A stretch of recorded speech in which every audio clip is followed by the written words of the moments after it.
a slew of major media personalities, including Bob Barker, the meme dog, and Joe the Plumber pass away over the weekend. So we'll be talking about all of them, because it's surprising to see just how much that happened in the week that we're gonna, like, right before we go on a great big break. But we'll be talking about that, how these people affected the marketplace of ideas, and what the world is going to be like without them. In other news, a weekend of violence rocks the country with mass shootings all over the map as people start to have the discussion about gun violence once again, and I will weigh in on where I see gun violence, what's happening with that, and what we do with that.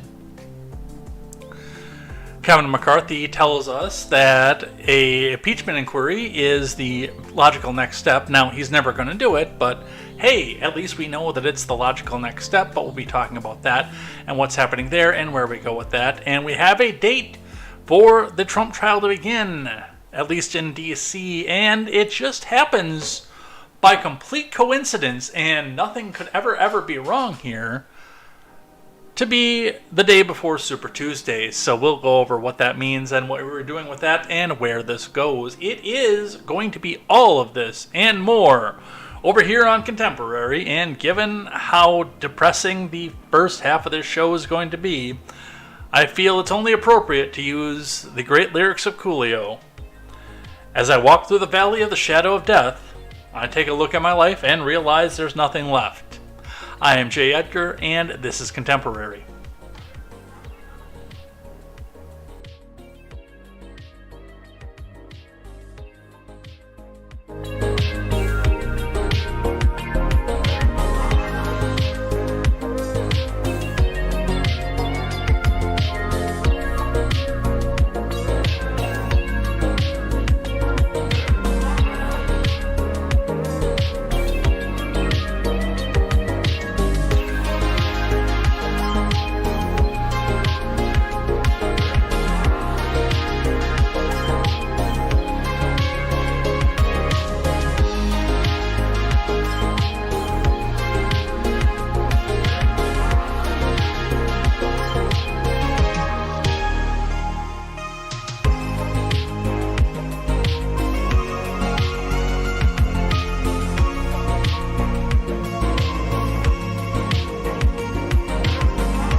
Good evening, Edheads. Welcome to Contemporary. My name is Jay Edgar. We have got a big show to start off, a depressing big show to start off, our last week before a major break and probably some changes to the Contemporary lineup. I did some thinking over the weekend, and again, I look at this, I look at the people that are here, that come here every day, and I don't know how I'm going to do it and exactly what day I'm going to do it on, but again, as I said before, I am absolutely not done live streaming. That is not going to happen. I do still want to come back out here, join you guys here as much as I can, but as I said at the end of the show on Friday and when I made the announcement on Thursday, it is just, when I was working 40 hours a week, it was absolutely no problem for me to get up in the morning, especially with the way that my schedule shifted, and do this for you guys every single morning before you all went to work. I was your morning commute guy. Now I'm starting work at sometimes 5 and 6 in the morning, so I can't exactly be your morning commute guy anymore. And you know, we're sitting here at the fact that yes, I'm working 50 to 60 hours a week at this point, but I still want to do this because I love doing it. So I think the most likely outcome is starting in October, we're going to go to once a week. And again, remember, in September, there are going to be video game streams. There are going to be one-off videos. I'm not stepping away from the microphone, but it's kind of ironic that we have such a big news day and such a depressing one as well. Like, I always like to come up at the end of the next day and say, hey, you guys, you know, this is the person that died when somebody of prominence did pass away, and now we have like three of them stacked up right in a row at the top here. So we'll be talking about that right after finance here today. So strap yourselves in, grab some friends, get some popcorn, maybe even get some dinner. Get your family in here. I'll try not to curse in front of your kids, I promise. But we've got a lot to go over here today, and we're going to get started. Before we do, make sure you guys go check out great programming such as the Daily Ignoramus, the Breakdown with Birkenhoff, the R-Rated Conservative, the Porch Boys, Tweets by Brit, Mr. Behavior, the No Gimmicks Podcast, Silent Caster, Clown World Chronicles with Papa Palpatine, and Overruled with KTZed. Plus, go check out Unfiltered Brew with Hello Brutiful, which I am now a permanent part of, by the way. Another part of the reason that I'm dropping down to hopefully once a week instead of doing every day, because, yes, I am officially a part of Unfiltered Brew with Hello Brutiful. That is my second side gig, so you guys, I hope you guys go check that out over on the Twitch side. Thursday nights at 6 p.m. Central Time, or 8 p.m. Central Time, rather. Sorry, I'm thinking about this in her time zone of Pacific Time. 8 p.m. Central Time for an hour where you talk about video games and news of that. So go and check that out. That's going to be a fantastic time with this. And yeah, even my Twitter account is going to keep going too, because I very much enjoy that. Although I can't do it on desktop right now because apparently X is down on desktop. I tried to make the announcement. I had to go pull it up and grab the link off my phone because I couldn't get X to load up on the desktop. I hope that doesn't affect any of the X's that we have up here for the program here, but we'll be going over some of that and more over here on Contemporary. So let's get into the finance and let's get started. We're going to start, as we always do, with our finance segment of the Dow. No more fuel, though. Oddly enough, Google has cut their functionality for checking the fuel prices on their Google Maps. I don't know why. Maybe it's just because GasBuddy came out and said, hey, people aren't using our site anymore because our site sucks and yours is functional. I don't know what the scene is. But they're not doing it anymore, so unfortunately, and I'm not going to use GasBuddy because they don't like it. We use Madison. We use Madison as the direct market, but when the gas prices don't look good in Madison, they go all the way out, sometimes all the way out to like Portage and Stoughton and even down to Janesville sometimes, just to make sure that it doesn't look like the gas prices are too high in the city. So there is that going on with that. But let's look at the Dow. Let's get the live chat up. Live chat does get checked throughout the show. There's going to be a dedicated live chat segment at the end of the show. So if you guys do have something to say, make sure you get it in there, and it will all get read at the end of the show. And let's get into it. Mogwai is over here as well as Into, so stick around to the end of the show, of course. All right, on the Dow, which spent the day up today, actually. 34,559.98 points on the Dow. That's up 213.08 points, or about 2/3% on the day. Still hasn't erased the big losses of last week yet, but it looks like it's going to go into that right direction. We will see what happens with that. On your Bitcoin, the Bitcoin took a tumble at the beginning of trading. Throughout the day, it did spike up before tumbling back just about to even to where it was. It did end up at the trading down $65.20, a 0.25% to $26,025.90 looking over the weekend. We can see that it did stay, again, fairly steady throughout the weekend. There was a major tumble, and it came back about halfway up to where the drop was, and kind of stayed there throughout the rest of the weekend here. Now it looks like it did just about catch back up to where it was at the beginning of the weekend. Did not catch up to the big tumble that happened here that brought us back down under the 26,000 mark temporarily, but definitely a shake-up over the weekend, so that's what we see coming from that. Our finance report today from CNBC. 1-year membership, become a pro. No thank you. Dow closes 200 points higher as Wall Street aims to curtail August decline, from Samantha Subin and Brian Evans. Stocks rose on Monday to kick off the final trading week in August, with Wall Street looking to regain ground amid a month of losses. The Dow gained 213.08 points, or 0.62%, to close at 34,559.98. The S&P climbed 0.63 to 44,3331, and the Nasdaq advanced 0.84 to finish the session at 13,705.13. All three indices have lost ground in August. With the S&P shedding 3.4%, the Nasdaq and Dow have slipped about 4.5% and 2.8% respectively. Meta and Apple traded slightly higher, while Nvidia added 1.8%. Shares of the electric vehicle giant Tesla inched up 0.1%. Those moves come as tech tries to regain its footing. Late in August, the information technology sector of the S&P is down 4.6% for the month. Outside of tech, shares of 3M popped more than 5% a day after Bloomberg News report, citing sources familiar, said the company was ready to settle lawsuits alleging some earplugs were faulty. Monday's rally was broad. 10 of the 11 sectors in the S&P were positive. Utilities ticked lower by 0.04%. Today is much more of a cyclical lift versus tech. I think that we're just from stronger than expected growth outside the U.S., said Dylan Kramer, co-chief investment officer at Certuity. The rally in tech this year has been driven by artificial intelligence, but also the quality factors within tech companies. Where we are now, the growth slowdown may be pushed out, and you may see investors start to favor cyclicals over tech in the short term. Stocks are coming off a winning session following fresh remarks from the Federal Reserve Chair Jerome Powell on Friday. Powell pointed to some signs of continued economic growth and strong consumer spending, but indicated that the central bank would proceed carefully with additional hikes. So, we will see what happens with this. It does look like there are going to be more hikes coming up this year, and they're saying that the rally is going to keep going. I still don't completely buy it because we are still losing hundreds and sometimes thousands of jobs a day in this country. SF Gate is your layoffs report today. California insurance giant Farmers to lay off 11% of its workforce, from Alex Regimbal. Farmers Insurance announced Monday that it will be laying off 11% of its overall workforce.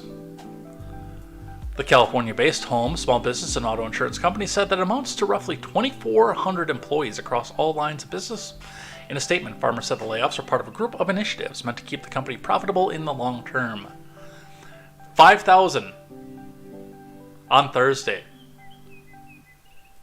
380 on Friday, and now another 2,400 today. But don't worry, the economy is fine. Given the existing conditions of the insurance industry and the impact that they're having on our business, we need to take decisive actions today to better position Farmers for future success. Raul Vargas, the president and CEO of Farmers Group, said in a statement, "Decisions like these are never easy, and we're committed to doing our best to support those impacted by these changes in the days and weeks to come." The statement did not say when the layoffs will take effect. So, yeah, that's probably not good. And, they come down here and talk about where the profitability is coming from, especially in California, where you have wildfires and earthquakes and hurricane. And, they're paying out money right now, which means that they don't have the money to keep people on in especially the middle management role. Now, agents are probably going to be safe, although I'm sure that a few of them are going to wind up being laid off as well. And we will see what happens with this and where this goes, but there are 2,400 more people not contributing to their 401k.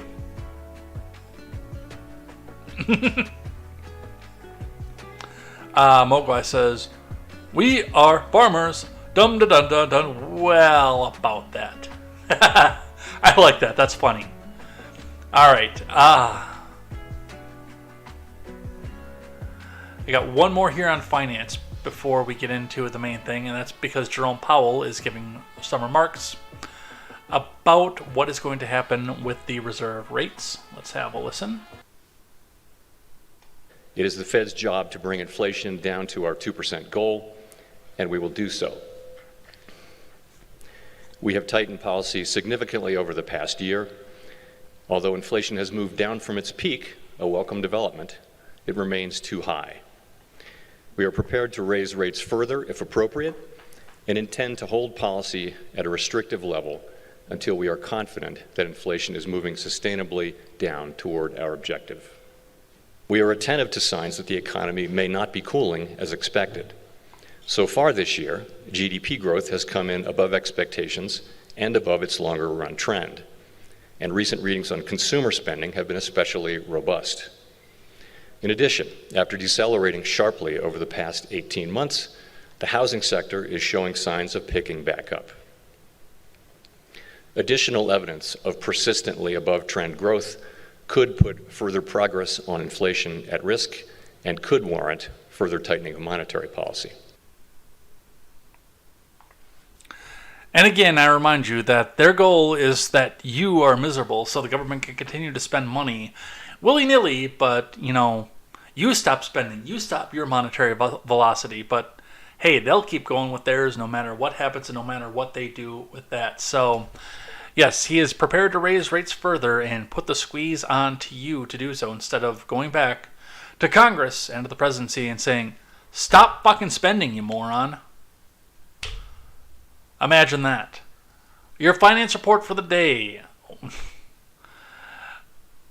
I have had to do this for a while, where I come off at the end of everything and say, okay, at the top of the show before we get into our main news, we have one death that has rocked us all. Today there are multiple. What do we have? 1, 2, 3, 4. 4 of them today. So let's get into it. Let's start with Cheems Baltzy. The internet's cheeseburger-loving dog has passed away. Throw up those memes if you have them. Put them in the chat if you can. But yeah, do the meme faces, do the Pepes, do whatever you can, because a meme legend has passed away. CNN Entertainment's Emily Blumenthal reporting. Cheems Baltzy, the little dog whose smiling face and stocky physique went viral in memes about his passion for cheeseburgers, has died after a short battle with cancer. The 12-year-old Shiba Inu, also known as Ball Ball, underwent thoracentis surgery on Friday but never woke up, his owner, Kathy, wrote in a post on Instagram. She said Ball Ball was set to receive further treatment for his cancer after the operation. The chubby dog with a round smiling face was loved by many, the owner said. She asked fans not to be sad, but instead to remember the joy that Baltzy brought to the world. He has helped many people during the pandemic and brought a lot of joy to many of you. But now his mission is complete, the post said. I believe he is running freely in the sky and having lots of delicious food with his new friends. Ball Ball, who lived in Hong Kong, rose to fame in 2017 after an Instagram user commented that he looks like cheese. The dog's website says an incident that further established his stage name Cheems, or Cheemsburger, his owner, had begun posting pictures of him on Instagram 2 years earlier to document his moods. He was also famous for the meme Swole Dog versus Cheems, which depicts an aggressively muscular dog alongside a meek, smaller dog. He is also responsible for Horny Jail Dog, by the way. Kathy documented his cancer on Instagram after announcing the diagnosis in May. Thanking followers for their support throughout his journey, she had hoped that he can continue to bring joy to everyone in the online world. That is my only humble request. That is a meme that is never going to die, by the way. Ball Ball himself may be gone, but the memes live on forever. I'm truly grateful to all of you. Your love and support for Ball Ball is so unconditional, and I found that the purest love in the world, having Ball Ball in my life, is the best thing that ever happened. The post said, Baltzy knows how much he was loved by all of you.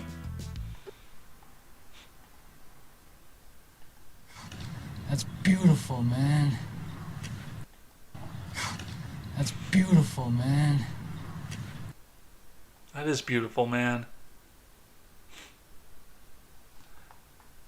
F's in the chat for a legend. An absolute legend.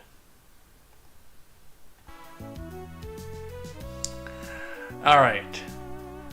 From KTLA5.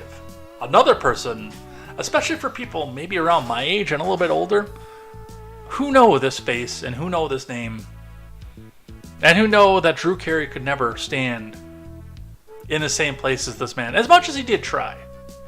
And he does continue to try. But Drew Carey is no Bob Barker. KTLA5 reports longtime Price is Right host Bob Barker dies at 99. You guys have all seen the meme already. He got the closest without going over. He lived the dream. From Will Coneyberry. Bob Barker, the longtime host of the game show The Price is Right and the face of sick days from school, by the way, has died at the age of 99. Barker's publicist, Roger Neal, confirmed his death early Saturday morning, saying that he died of natural causes in his Hollywood Hills home. It is with profound sadness that we announce that the world's greatest MC who ever lived, Bob Barker, has left us, Neal's statement read. Longtime friend of Barker and co-executive of the staunch animal activist estate, Nancy Burnett, also released a statement regarding his passing. Not following, regarding. I am so proud of the trailblazing work that Barker and I did together to expose the cruelty of animals in the entertainment industry, and including working to improve the plight of abused and exploited animals in the US and internationally. Yeah, when you actually do sit down and watch all the credits, and you see at the very end, no animals were harmed in the making of this film. That's this guy right here. That's who did that, right there. We were great friends over these 40 years, and he will be missed. He will be missed, by the way. I mean, even when he retired, he has been missed. Robert William Barker was born on December 12, 1923 in Darrington, Washington, and grew up in the Rosebud Indian Reservation in Mission, South Dakota. The U.S. Indian Census rolls listed Barker as a member of the Sioux Indian tribe. I didn't know that. His mother, Matilda Valandra Tilley, was the school teacher, and his father, Byron Barker, was the foreman that installed the electrical high line through the state of Washington. While attending high school in Missouri, Barker would meet his future wife, Dorothy Jo, and they would start dating when Barker was 15. Barker was educated at Drury on a basketball scholarship where he was a member of the Sigma Nu fraternity. In 1943, Barker enlisted in the U.S. Navy Reserve. During World War II, he worked part-time in radio while attending college for the radio station KTZed Radio in Springfield. Barker and his wife moved to Florida, where he became the editor and announcer for the radio station WWPG. In 1950, Barker and his wife moved to California so Barker could pursue a career in radio and television together. They embarked working on Barker's career. He was given his own radio show, The Bob Barker Show, that ran for 6 years out of Burbank. Barker would then go on to host an audience participation radio show on KNX Radio in Los Angeles. At the same time, Ralph Edwards, who was looking for a TV host for his long-running radio game show Truth or Consequences, heard Barker on the radio, loved his voice and style, and offered him the job to host the television version of TOC.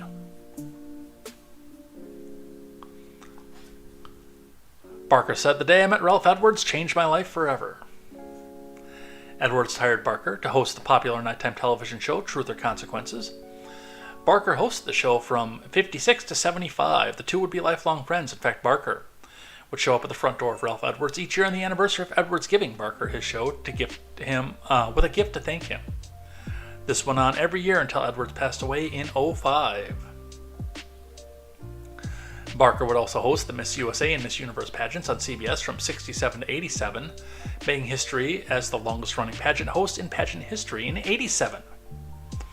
Barker successfully convinced the pageant officials not to use furs on the 87 telecast of the Miss USA pageant from Albuquerque, known as the Fur Flap.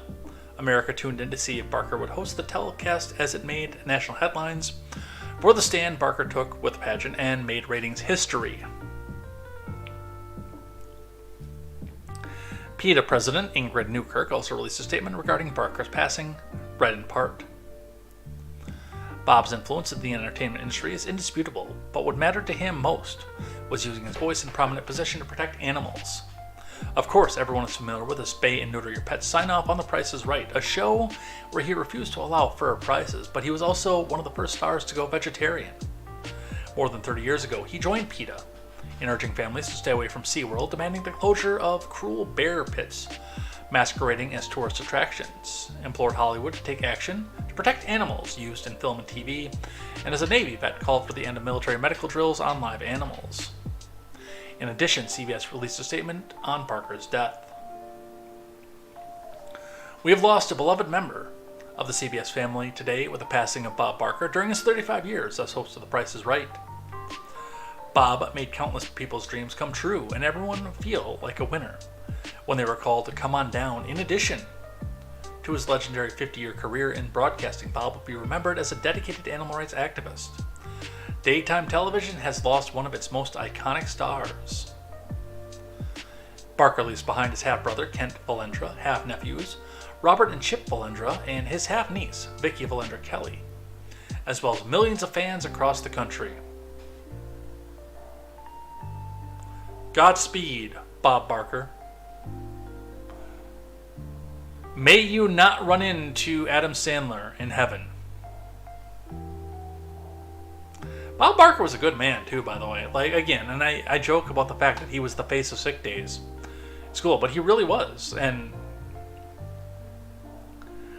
really realistically, the joke is there, but he made it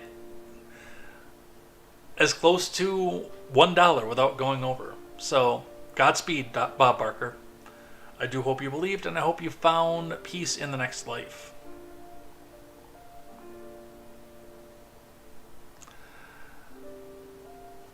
From CNN, Samuel Joseph Wurzelbacher, known as Joe the Plumber, dies at 49. So this is a young buck when he passed away from Piper Hudspeth Blackburn.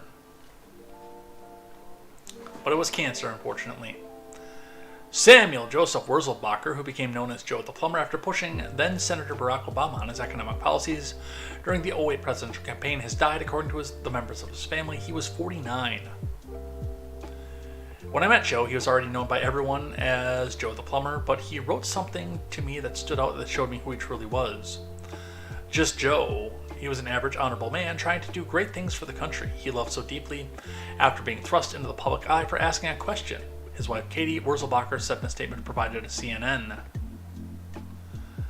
My heart goes out to everyone whose lives are impacted by cancer. There are so many ups and downs, but we tried to find joy in every day. He fought long and hard, but is now free from pain.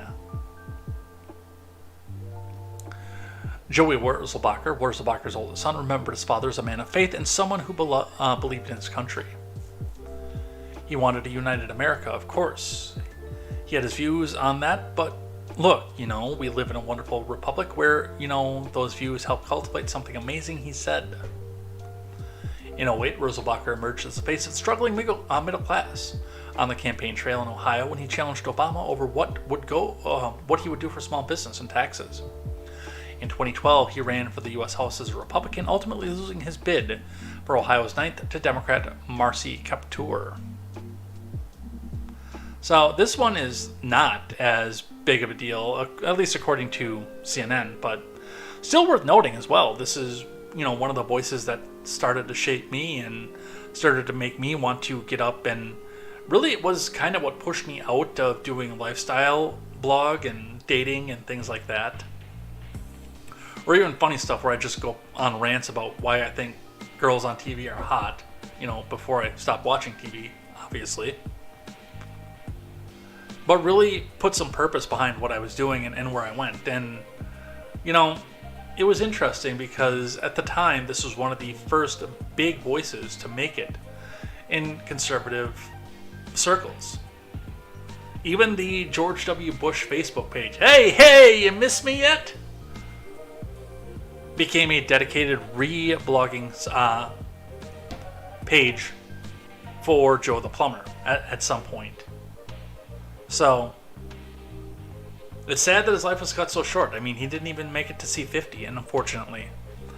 But he'll be remembered as bringing a lot of people together and showing us the way. And the last one on the death announcements here, which this one I still actually don't believe. From Reuters, Russia says genetic tests confirm Prigozhin died in a plane crash. No author given. Russian investigators said Sunday that genetic tests had confirmed that Yevgeny Prigozhin, chief of the Wagner mercenary group, was among the 10 people killed in the plane crash last week. Still don't buy it. Still don't buy it. Russia's aviation agency had previously published the names of all 10 people on board the private jet, which crashed in the Tver region northwest of Moscow on Wednesday. They included Prigozhin and Dmitry Utkin, his right-hand man who helped found the Wagner Group. Oddly enough, I think that Utkin actually was on the plane, but Prigozhin, still, I'm still staying with my initial statement of he went up to Vladimir and said, Vladimir, coup attempt did not work, and I still live, and people believe I still live. I wish to retire. We must find a way for me to retire. I've served you well. Please let me have good retirement. And Vladimir said, Yevgeny, you have served me, comrade, very well. Very, very many good meals. We say you are a plane and I shoot down. Kill 10 people, I shoot down. And then you shall retire. We put you in Belarus, you are never seen again. Will that work? I think this dude's alive. I do. Hell, he's gathering way too much just off of what's happening in Niger to ever be truly dead. But, you know, they tell us that he's dead, that he actually passed away out of this.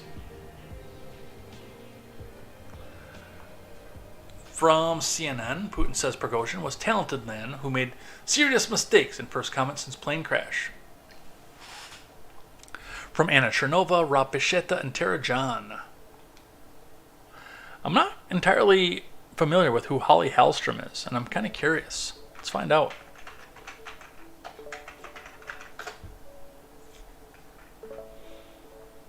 Oh, she was one of the Price is Right girls.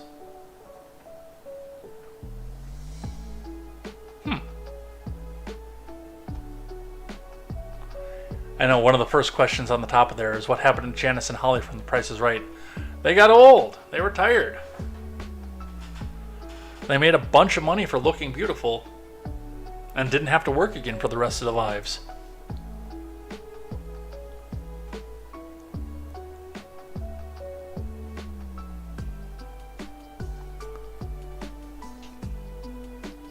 Alright, Russian President Vladimir Putin made his first public comments on Thursday on the plane crash believed to have killed Yevgeny Prigozhin, saying that Wagner leader was talented but made serious mistakes in life. First of all, I want to express sincere condolences to family of all victims. This is always tragedy, said Putin. Indeed, if there were, it seems. Preliminary information suggests that Wagner Group employees were also on board. Putin said during a meeting with the head of the self-proclaimed Donetsk People's Republic, Denis Pushilin, in the Kremlin. So, by the way, they've already basically declared independence on this point. And they have a national name, the DPR, the People's Republic. And yet the US, by the way, wants to turn around and just give that right back to Zelensky.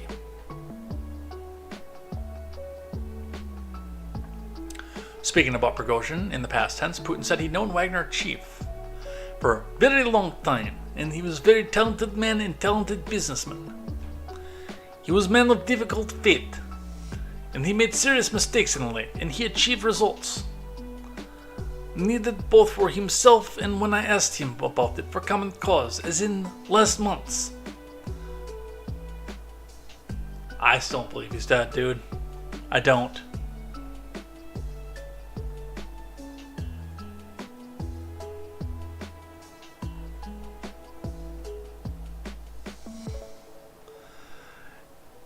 And the Daily Wire with a report on, well, basically in my favor at this point.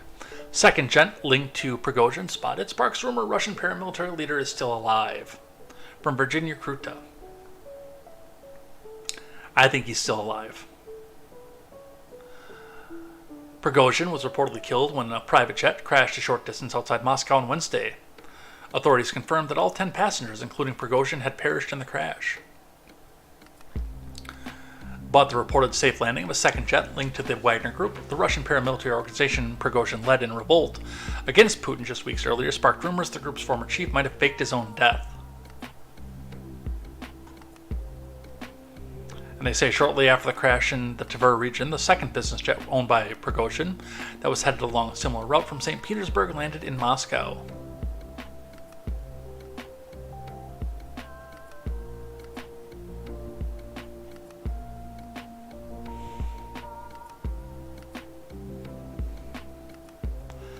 I don't know what we're actually supposed to be looking at on this video per se, but there's no sound and looks like it's just slightly moving icons of jets. The Embraer ERJ 135BJ Legacy 650 landed at Ostafivo Airport in St. Petersburg around the same time the other plane crashed, and conspiracy theorists soon began to wonder whether Prigozhin, who had faked his own death at least once in the past and knew that the Kremlin considered him a marked man, had pulled the last-minute switch. Prigozhin was rumored to be in mortal danger, likely on a direct order from Vladimir Putin shortly after the failed coup attempt, and after Putin declared that all charges against the paramilitary leader had been dropped. A report from CNN on Thursday detailed some of the background of Prigozhin's history, explaining why so many were ready to believe that he had not been aboard the plane that crashed the day before. The Wagner Group leader often employed elaborate disguises and had several passports and identification documents at his disposal. He had also reportedly previously employed one body double. Adding fuel to the fire, Vladimir Solovyov reportedly accused Ukrainians and their allies of spreading fake messages about the death of Prigozhin in the hours after the crash. I'm not going to lie, I don't think that he was even on the second plane. I'm pretty sure that he was either, again, in Belarus, possibly in the Donetsk People's Republic, or somewhere else entirely. But I don't think he was on that plane. I think he's still alive. And I think that Putin was in on the plan, honestly. But there's your death report for the day. Man, a lot of people died. That's sad. It's really sad to sit back and watch.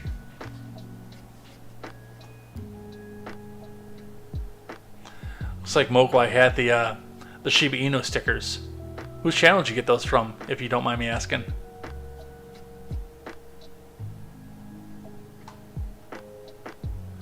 Alright.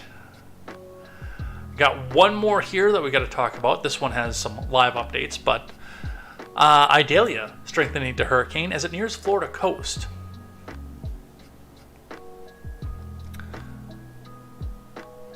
DeSantis urges residents in flood zones to move inland. Doha Madani is the latest update here. Florida officials are urging everyone in low-lying areas in the Gulf Coast to get out of Dodge before Idalia's storm surge hits the state. Florida man Ron DeSantis says that the tolls will be waived as soon as 0400 tomorrow in an effort to make evacuations easier for families across the state.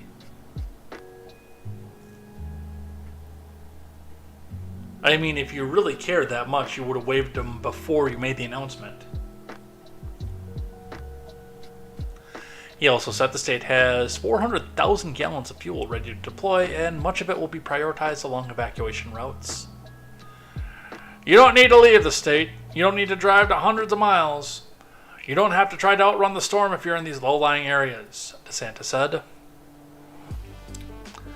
It's Florida. The whole thing is a low-lying area. He emphasized that the priority was to get people out of the way of the storm surge and that many could ride out Idalia from a safe structure on higher ground. Kevin Guthrie, executive director of the state's emergency management, also urged people to take advantage of shelters and hotels. He and the governor also said power outages are likely and a guarantee for certain areas. If you need power to survive, you need to evacuate, Guthrie said. Well, I think we are almost getting to the point where we almost all need power to survive at some point, but it does look like it's going to come out and be an actual hurricane at this point when it goes and crosses over the peninsula. Now, what is it going to do after that? Or will it even cross the peninsula? We will see what happens there. They are saying that there's a possibility it goes up the panhandle instead and goes into Alabama. I don't think that's going to happen. I think it is going to go run across the peninsula. I think it's going to honestly run up into Georgia and run out of steam. Although they're also projecting it possibly goes over the peninsula straight across and then goes into the ocean and loses steam over there. I don't know, if we had a crystal ball, we wouldn't need weathermen.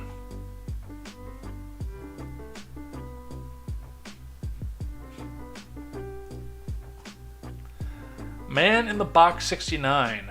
Okay, I'll look into that. In fact, we'll do that right now.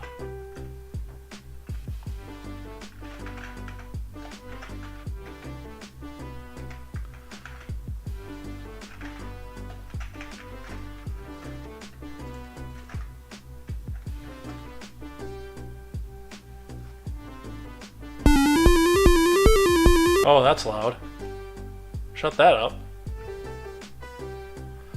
Oh, this guy looks cool as hell. A lot of retro stuff. Yeah, we'll throw that follow up here. Maybe I'll wind up and chat with you sometime over there. Maybe I'll get to use the Doge. Alright, let's talk about the weekend. What do we have? All the way up to this CBS article here. So we're going to start with CBS and we're going to end with CBS. Talking about people being killed by either malice or incompetence. In fact, I'm actually going to archive that one because it looks like they're going to play hell on the you've got to turn off your ad blocker because otherwise you're not going to give us money kind of stupid thing. But we're going to start with this one here, a report, which I'll get a quick refresh on this. Maybe I won't. Telling us that the gunman kills 3 in a racially motivated shooting in Jacksonville. Let's listen. Us on this Sunday. Tonight, the FBI is investigating a deadly attack in Jacksonville, Florida. It's where police say a gunman shot and killed 2 black shoppers and an employee because of their race. It happened Saturday. The masked white man was carrying at least one weapon bearing a swastika. The victims identified today, their ages range from 19 to 52. Today, President Biden denounced the attack, saying, quote, white supremacy has no place in America. And CBS's Christian Benavides is at the scene with the very latest on that investigation. Christian. Good evening, Jerika. A vigil is being held tonight near the scene, as today we are getting a look at chilling surveillance video showing the moments just prior to the shooting. He was 100% lucid. He knew what he was doing. A mass shooting at the Dollar General in a predominantly black Jacksonville neighborhood was unquestionably motivated by race, according to the city sheriff. His writings and his manifestos were the diary of a madman who made no secret about his thoughts about black people. Just released surveillance video shows the shooter pointing a rifle as he entered the store on Saturday. Police say he wore bullet-resistant armor and used a handgun along with an AR-15 semi-automatic an AR rifle to kill 3 black people inside. Adrian Rolls says he stopped in a nearby store when he heard the gunfire. As soon as I walked right past him, I heard, "Fa, fa." I turned around, I seen him drop. Today, investigators said the gunman, 21-year-old Ryan Palmetter, obtained the weapons legally and issued racist statements before the shooting. Photos also show his weapons covered in Nazi symbols. It's just something that they were just painted there right before this, huh? Continue to happen in our community. The shooter first went to the nearby campus of historically black Edward Waters University. A security guard there turned him away after he refused to identify himself before police say he went to the Dollar General. I am very, very angry right now. I'm emotional. You know, we got kids in this community seeing all of this, and this is unnecessary. The sheriff told me the assailant left behind ramblings addressed to his parents, the media, and the FBI, but that those hate-filled messages do not represent the Jacksonville community. Jerika? Christian, thank you. All right, so this whole thing already stinks. I can tell you that right off the bat. This is something that I don't completely take seriously at all. That any of this was just, oh my God, they're motivated by hate. Don't you see that? So let's talk about what was here, and I can't quite get my page to refresh here, which is lame. I might have to go back and search for that video again, but we've got a guy, white guy, stocky, who just happens to again have an AR-style rifle that he obtained legally. Here's my question. Did he obtain it legally within the 48 hours before the mass shooting? Oh, look, he had swastikas all over his gun. They were painted on there in whiteout. There is something about this that does not sit right with me. And again, what's the first thing that I always say when I look at stuff like this, when it happens? What kind of agenda are they trying to push? And you know it's going to be gun control, especially when you look at a weekend like this where it's just, oh my God, mass shooting after mass shooting after mass shooting. And he was going to try to go to the campus and then just went to the Dollar General instead.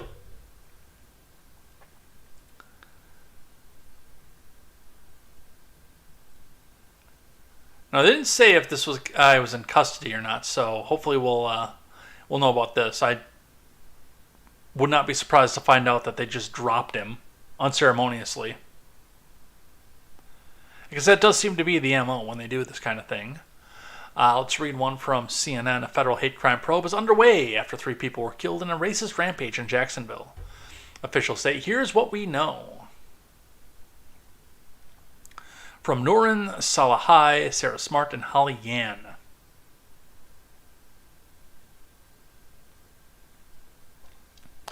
A federal hate crime investigation is underway after a white gunman with a swastika emblazoned assault rifle. That was not swastika emblazoned.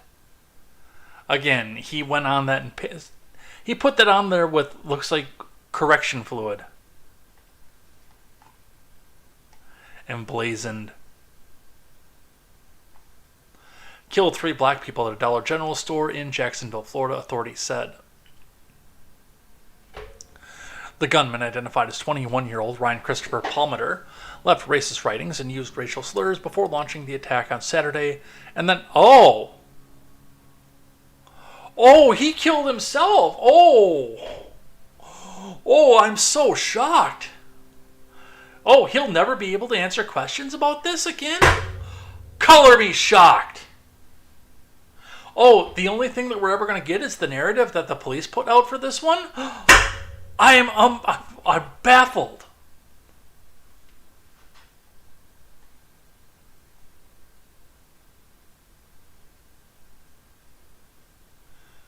There's no question the killings were racially motivated, the sheriff told CNN on Monday. He hated blacks. And I think he just hated about everyone who wasn't white, Walter said. He made that very clear. Did he? Or is that what you guys put out to be his testimony because, shock, he wasn't able to testify himself? Isn't it funny too, like how many of these people die after these? Uvalde. Suspect perished. All he had was written screeds and writings, never got to testify for himself.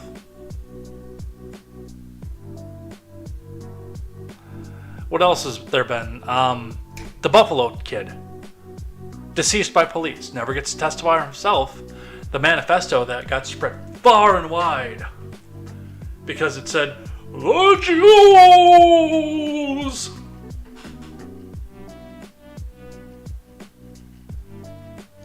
Never got to testify for himself. The chick in Nashville. Although, to be fair, I think that was supposed to be a setup, but a cop found her and identified her that was not supposed to be involved in this because, again, I think that just given the fact that that chick was dressed up as a dude and had a red hat on, kind of tells me that this was they were trying to make this into a MAGA thing. And oddly enough, found out it was a leftoid. But it's startling to me how many of these suspects never ever get to testify. So we never get to hear their motives in their own words. You ever noticed that? I noticed it.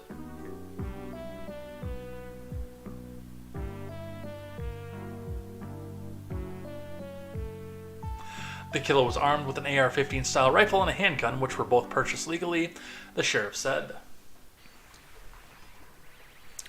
The DOJ is now investigating the shooting as a hate crime and an act of racially motivated violent extremism, AG Garland said on Sunday, because then they get the statistic and they get to go and run with it at election time. If you don't believe that these people have an agenda, you're not paying attention to any of this. Yeah, I'm a little surprised that Dylan Roof wasn't killed either.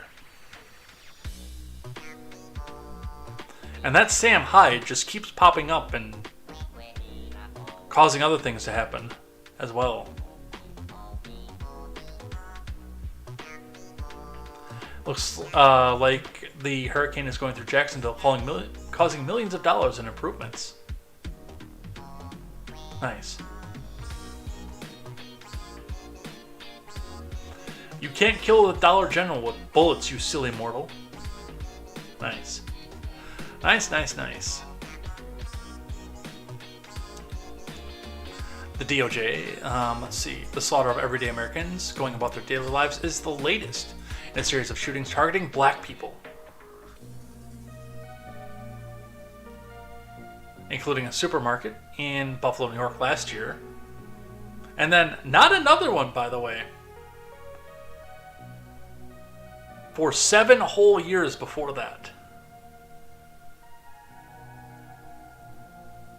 A series of shootings. We have one, which I believe the historically black church in Charleston, that suspect also killed himself. He either killed himself or... No, it was... I remember that one. No, that wasn't the one I was thinking of, because that was before I was turned on to independent media. I was thinking of the one where the guy went in to go start shooting and the off-duty guy popped him with an AR-15 in Texas. That was in Texas, not in South Carolina. But I'm pretty sure the guy in Charleston was either off by authorities or killed himself too. So, 7 years, and then one in a supermarket, which, by the way, that kid was in the same Discord server as the Uvalde moron. I'm going to tell you a pattern that does not seem to make. Oh, he is still alive. He did get to testify.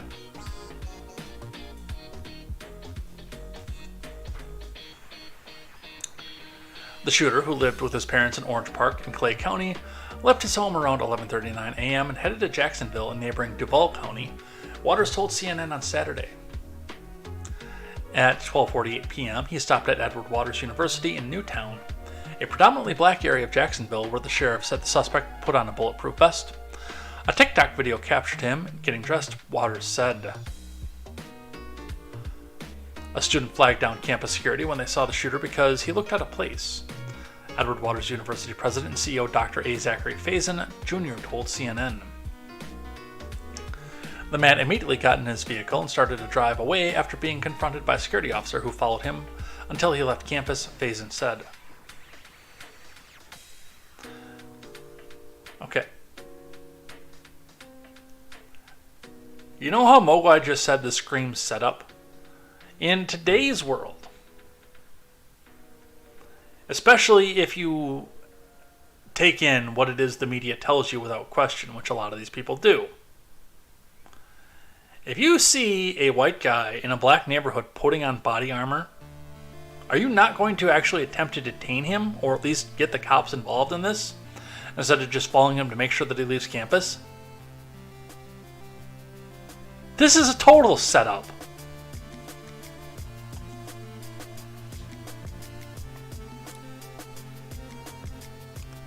We don't know obviously what his full intentions were, but we do know that he came here right before going to the Dollar General, Faison said. Members of our university security team reacted almost immediately, I think the reports are in less than 30 seconds, after he made contact and drove into our campus. Faison said the campus security actions alone probably saved dozens of lives. It's not by happenstance, we believe, that he came to the first historically black university in the state first, Faison said. University police followed him out of the lot at around 12:58 p.m. and flagged down a sheriff's officer, saying there was a suspicious person on campus, Waters said. So, and again, I have to ask this question here because I don't know the answer. In Florida, is not a university police officer a state patrol officer like it is in Wisconsin?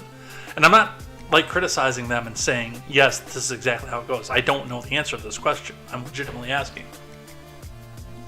In Wisconsin, all members of UW police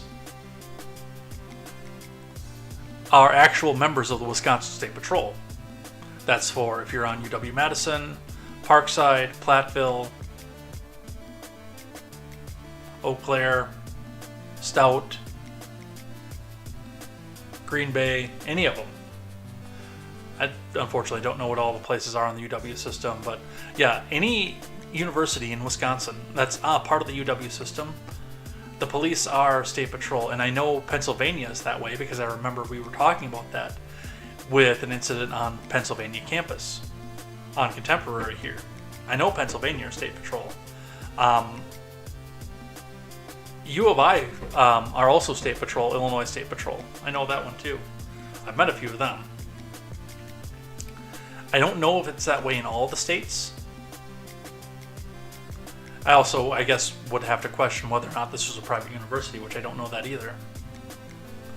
Because if it's not a public school, if it's not a University of Florida system school, I guess all bets would be off.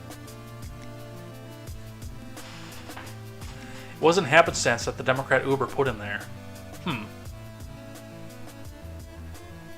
Was he in an Uber or did he get into his own vehicle?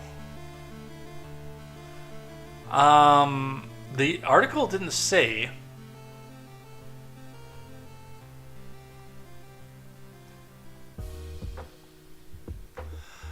Florida will give $1 million to Edward Waters University to help the school strengthen security in the wake of the attack, Florida man Ron DeSantis said on Monday.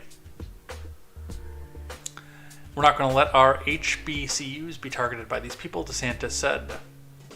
Despite the suspect's questionable appearance on campus, the sheriff said there was no firm evidence that he planned to carry out an attack on the university. Let's see.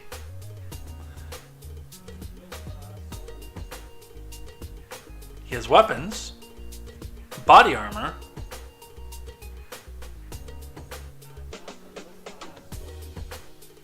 I mean, you guys will stop and question people for less than that. I've been on the other end of that before.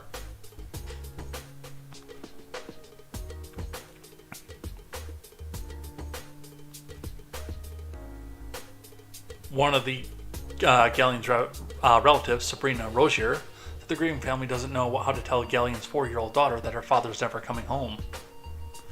It's hurtful, Rozier said. I thought racism was behind us, and evidently it's not. No shit, the Democrats keep trying to rekindle it, because then they can run on it. Dollar General identified one of the victims, Laguerre, as an employee of the store. The Dollar General family mourns the loss of our colleagues Enolt Joseph A.J. Laguerre Jr., who, along with 2 of our customers, were the victims of senseless violence yesterday, the company said in a statement to CNN. We extend our deepest sympathies to their relatives and friends as we try to comprehend this tragedy. There is no place for hate at Dollar General or in the communities we serve. Florida State Senator Tracy Davis represents the area where the shooting happened and said the premeditated racist attack is a devastating sign of the times. I'm angry, Davis told CNN. I'm sad to realize that we're in 2023, and as a black person, we're still hunted because that's what that was.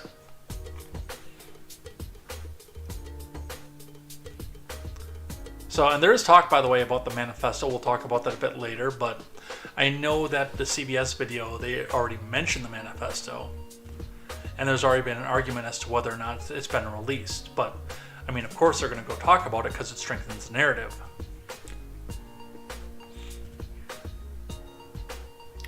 But that is where we are at for that. In bad takes, One David Hogg tells me, "It's insane to me that a mass shooter has been reported to have swastikas on his semi-automatic rifle and a manifesto of how much he hates black people. And the media still blames it on mental illness." Oh. I've seen the guy, and I haven't seen the writings, obviously, but he seems pretty mentally ill to me.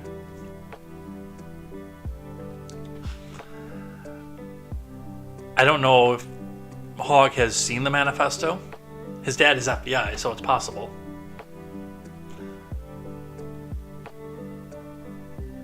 You're saying these are signs of a mentally stable person. Quite revealing. But one of the important things with that, and I want to get to here, is that Dell in the city, replies to this and says, "Honestly, the fact they're exploiting and politicizing a mass shooting says everything we need to know about you. The swastikas on the gun seem a little bit too on the nose." Yes, again. It just seems like they made a caricature of the person that they want to be the mass shooter. Like, they made a caricature of the person that they accuse of being the mass shooter all the time. They built their caricature into a real person and then sent him out. It's the same thing I say about Marjorie Taylor Greene. They always seize upon these mass shootings to politicize them and create a division among the people in this country. As a black person in this country, I don't walk around wondering if white people like me. The fact that you think so little of us because of the emotionally driven individuals in the black community who seek validation from white people says everything we need to know about you. Mental illness is a problem in this country. Because of mental illness, institutions hadn't been fully shut down in 2015. Under the Obama admin, a lot of these people would be locked up right now.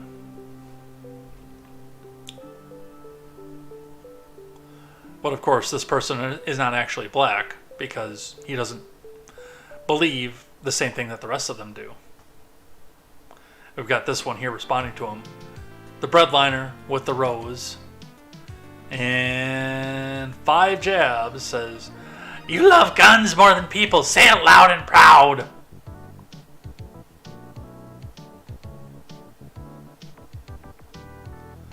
But yeah, that whole thing with the swastikas, that is just way too on the nose. And of course, my next question is going to be, did he write the manifesto or did his handler write it for him?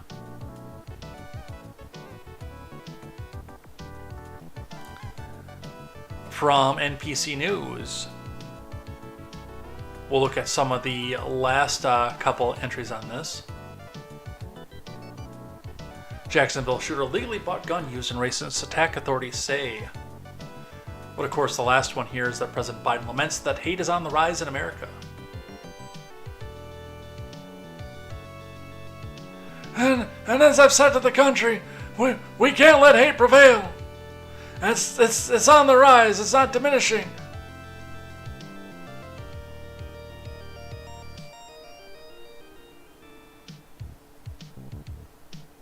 I know there's an article in here about the fact that he bought his gun. Jacksonville shooting was an act of domestic terrorism, member of Congressional Homeland Security Committee says. Benny Thompson, of course. Benny Thompson, a Democrat and ranking member of the House Committee on Homeland Security, called the shooting not only an act of hate, but it was an act of domestic terrorism, because then, of course, he can other people who try to defend this person, and off to the camps they go.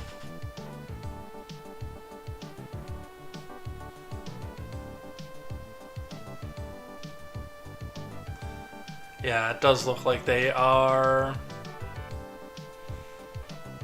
not going to address the purchasing of the gun legally. Again, my big question is I want to know how long he's had this thing. Because something tells me that this was purchased legally, quote unquote, within 48 hours of the shooting. And I'd be willing to bet that if this guy's legit, then he was, oddly enough, on the FBI's radar. No, Mogwai, me first. No, Mogwai says, Manifesto Ghostwriter, I could do that. Where do I sign up?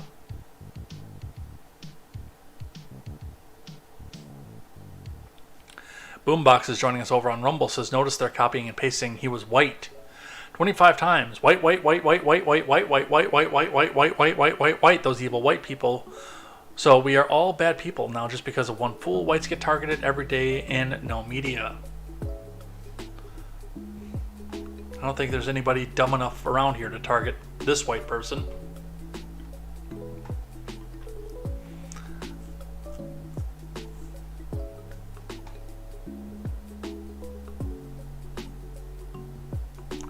It's funny. I was talking to somebody because I live adjacent to a small city in Wisconsin. You guys know that I'm somewhere close to La Crosse. I've been open about that. I won't tell you exactly what city I live in, but I'll tell you I live somewhere close to La Crosse. To the point there, that's where I go to get stuff when I need stuff. And I went to a bar one night. I was talking to a girl out there, and you know, the girls in the bar were talking about, it was the two bartenders on a very slow night there, and the two girls were talking about the fact that, oh well, it's you know, you've got to walk home and it's dangerous out there. And then one of them looked at me and says, are you safe to be out here and walk home? And I looked up and I said, you know, I am farm stock. I'm a farm boy originally, but I've also worked in deep inner city Milwaukee. I lived in one of the roughest neighborhoods in Kenosha for 5 years. And I also, for a couple years, lived just outside of Dorchester, Massachusetts. Trust me, I'm the scariest thing out here.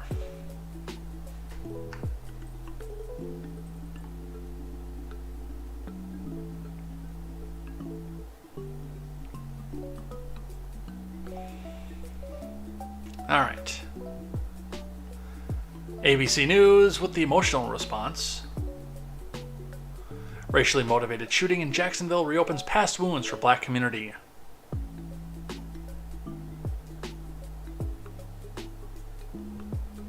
From Kiara Alfonseca.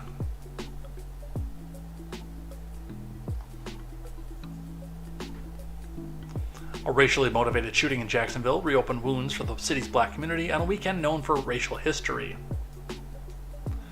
On Saturday, 3 black people were killed at a Dollar General by a shooter who detailed a disgusting ideology of hate in writings preceding the attack, Jacksonville's sheriff, T.K. Waters, said of the suspect. Which, by the way, going back to the manifesto ghostwriter, I think, and I actually might let Mogwai have that job after this, now that I think about it, because I think you actually have to be in the FBI to do it, and, well, you guys know that I will never in my life work for the government, ever. So, I guess I can't be the ghostwriter after all. Plainly put, the shooting was racially motivated and he hated black people, Waters said. On August 27, 1960, 63 years earlier, Axe Handle Saturday marked a grave, violent point in the state's civil rights movements. Armed Klan members attacked black demonstrators with wooden axe handles after weeks of organized sit-ins from civil rights protesters at a segregated lunch counter in downtown Jacksonville, according to the University of Florida. The sit-ins were led by the NAACP Youth Council. The violence continued for 2 nights and more than 70 people were injured, according to researchers at the university. It was a brutal 63 years ago in Jacksonville, all because of coming back to it again, race. Jacksonville NAAC president Isaiah Rumlin said in an interview with ABC News, same thing today, it's all about race and racism.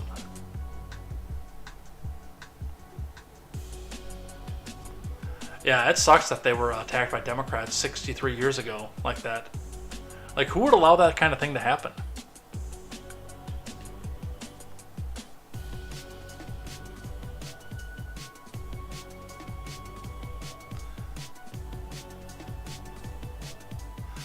From News for Jacksonville. Who could possibly be at a racially motivated event like this? Who could it be? It's Attorney Man! Benjamin Crump. This guy chases down news stories faster than a 2-bit first year out of law school lawyer chases down ambulances, by the way. Attorney Ben Crump holds news conference in Jacksonville with family of woman killed in racist attack. From Alicia Hatcher.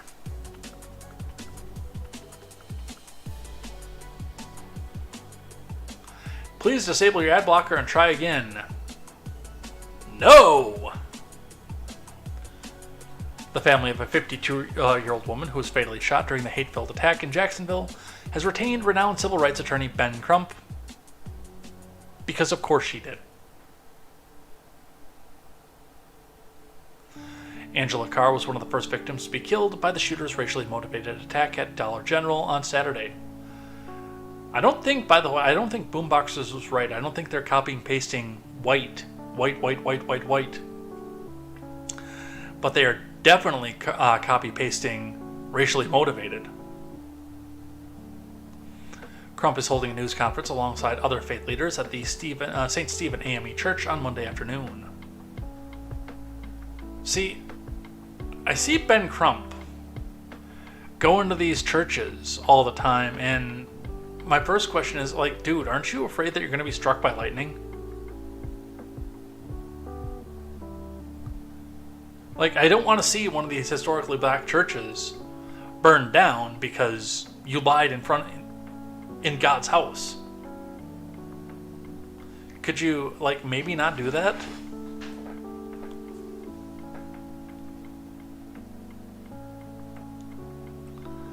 But yes, of course he is, because he's going to get a paycheck from it, and it's going to be government funded on top of it, because it always is with Ben Crump. Florida man Ron DeSantis gets some bad press from this here. From CBS 47, Fox 30, Action News Jacksonville. DeSantis Jacksonville visit after racially motivated shooting causes mixed reactions from leaders. No. Man got booed. Florida man Ron DeSantis went to Jacksonville to participate in a vigil held for the 3 victims killed this weekend's racially motivated mass shootings. Generated mixed reactions from members of the community with political leaders. Action News Jacksonville's Jake Stefan reports a chorus of boos greeted the governor as he took the podium. DeSantis was greeted by boos of criticisms of his policies when he took the podium at Sunday's vigil. Oh, we're not going to let people be targeted based on their race. We're going to stand and we're going to do what we need to make sure that evil does not triumph in the state of Florida, said the Florida man. On Monday, Jacksonville Mayor Donna Deegan told Action News that she was happy the governor made a visit. A lot of grief over the fact that this happens over and over again. I think that it's instructive for him to be here and see it firsthand, said Deegan. So they're coming in saying this in the fact of he's coming there, so we got to show him just how bad it is for us. Republican State Rep Keon Michael, who represents the Beaches but grew up near Newtown, argued DeSantis' decision to step into the situation is a testament to his leadership. And I think Mogwai was actually closer to this one. I think it was more opportunistic than anything. At the end of it all, regardless of what someone thinks or whether they like him or not, it takes a lot of guts. It takes someone that has a lot of boldness, but it also mostly takes compassion, said Michael. UNF political science professor Dr. Michael Binder noted that while the boos certainly generated headlines, in terms of campaign strategy, not showing up could have been worse. Absolutely, actually. Ron DeSantis is nothing if not opportunistic. And I could certainly see his campaign spinning that to almost be a badge of honor. Listen, I show up in the tough places and I handled the boos. I'd like to handle some boos. It's one of the things I'm going to do over my time off is I'm going to get my little still and I'm going to start. Well, first I'm going to check my local laws, but I'm hoping to actually start with a batch of probably rum to start with.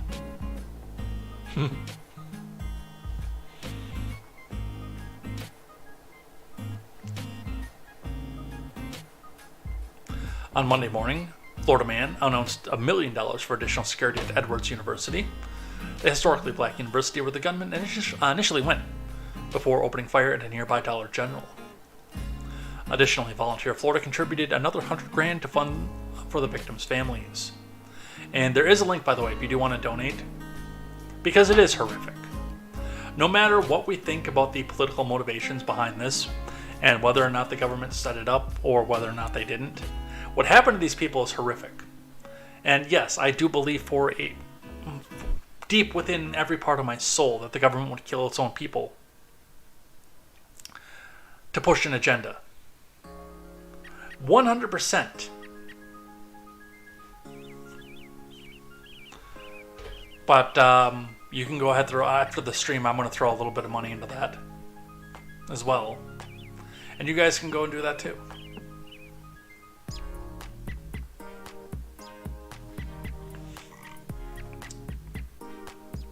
Excuse me. I want to talk just a bit about some of the reaction to this and the opportunism. We've got a Mohammed Safa, who is a blue check on Twitter, who I've seen him around before, and he, for the most part, just parrots Democrat talking points. I am going to do... I'm going to do a deeper dive into what happens when they come out and say that they want insurance on these things. I tweeted it out already, but I actually want to sit down and do a... So I almost actually fired up the webcam on Sunday, but I had a bunch of other things that I had to do when I got home. And talk about the opportunism of what these people do, especially in the agenda. But long story short, it's always, they're looking, because they always say common sense stuff and like, oh, let's have insurance, let's ban private sales, let's ban this, let's ban. Number one, all the ones that they publicize are all purchased with a complete background check at a gun store.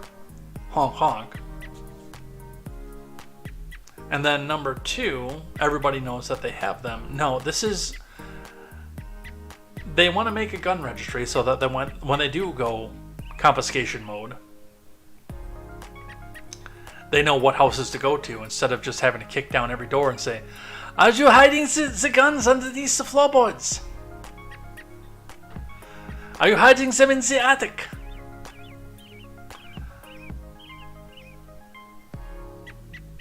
You wouldn't lie to the party as a Führer, right?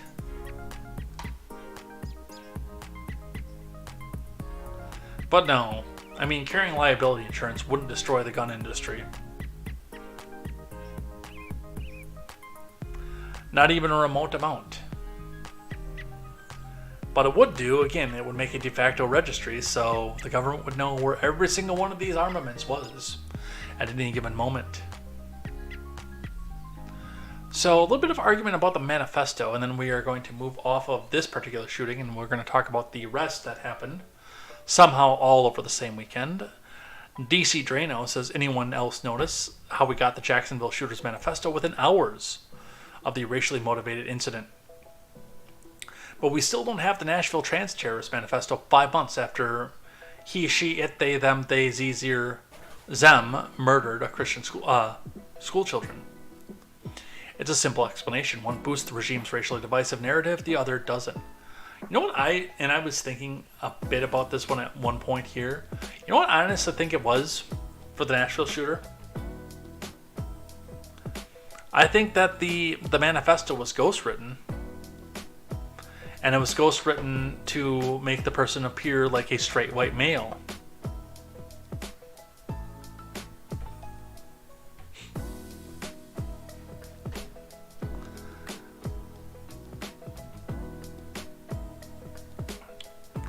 But Forbes comes out with the rebuttal to this here. Conspiracy theorists falsely claim Jacksonville Shooters Manifesto was released. From Matt Novak. Conspiracy theorists on Twitter spent the weekend insisting that racist shooter in Jacksonville who killed 3 people on Saturday was part of a psyop somehow organized by the U.S. government as evidence for the theory.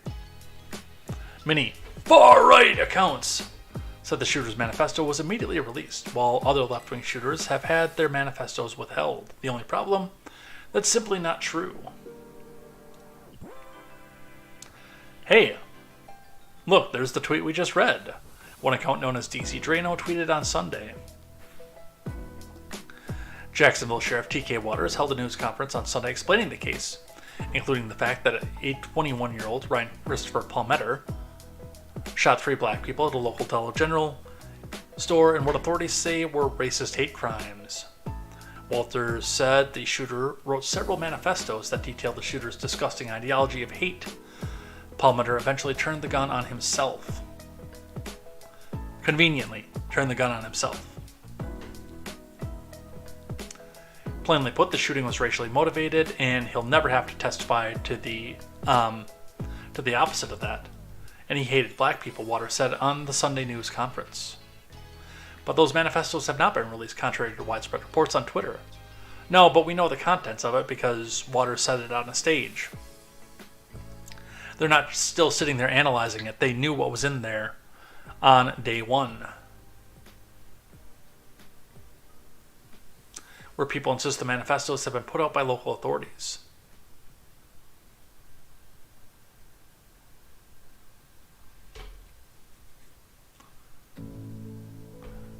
Again, I don't believe that it's been put out, because it hasn't. I haven't seen it, and trust me, in my Discord, if the manifesto was put out, I'd have seen it already.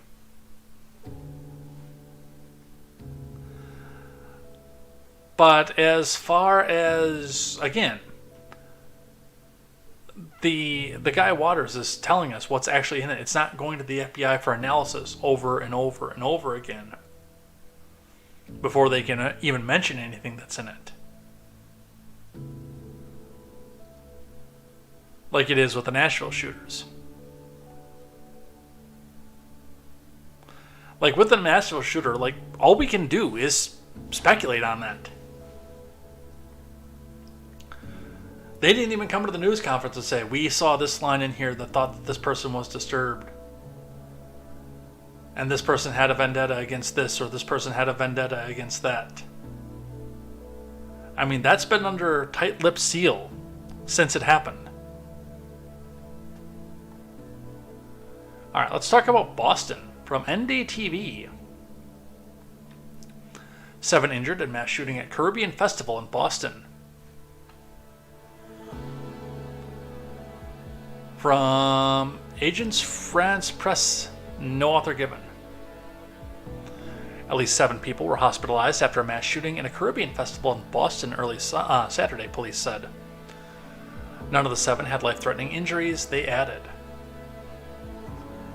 Firearms have been recovered and arrests made, the police from the northeastern city said in a brief statement. An earlier advisory from Boston police warned that traffic would be impacted by a pair of parades on Saturday linked to the annual Caribbean Carnival, with one beginning at 6:30 a.m. and the second hours later.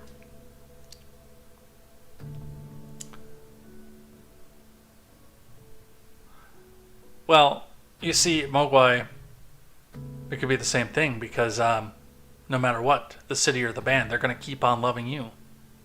Because it's the only thing they want to do. I am Jay Edgar, and this is Contemporary.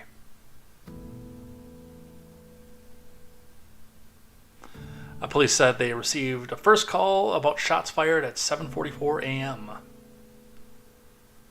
Unverified social media posts appeared to show people running from chaotic street scene, with some falling to the ground. One person died during last year's Caribbean Festival, local media reported.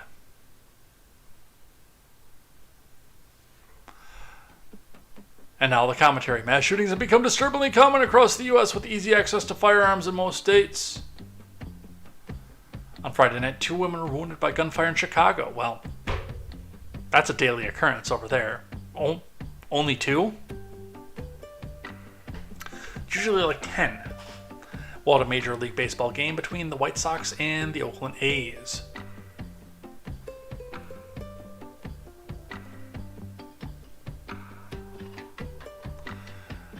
In Detroit, from Fox 2, violent weekend in Detroit includes mass shooting at motorcycle bar and bartender killed by a stray bullet.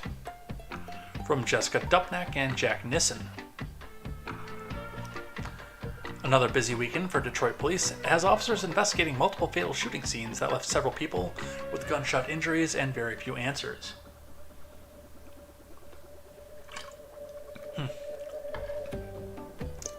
Only 2, slow day. The Bears must have been playing. The Bears still suck.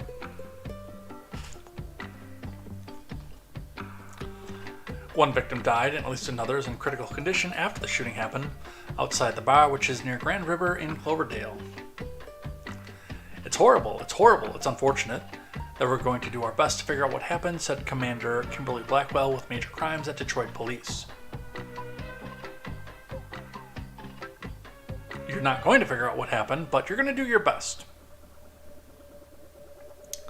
Blackwell said several victims were not in the position to give a statement, so police are still working the case. Police said the shooting was spurred by an argument that turned into shots being fired at the gathering. At a biker bar? You don't say. Any assistance from the public would be greatly appreciated, the police commander said. The public's help is also needed elsewhere around Detroit as well, including at the Sloppy Chops restaurant off of West McNichols. Another sad incident that we hate to see, Blackwell said.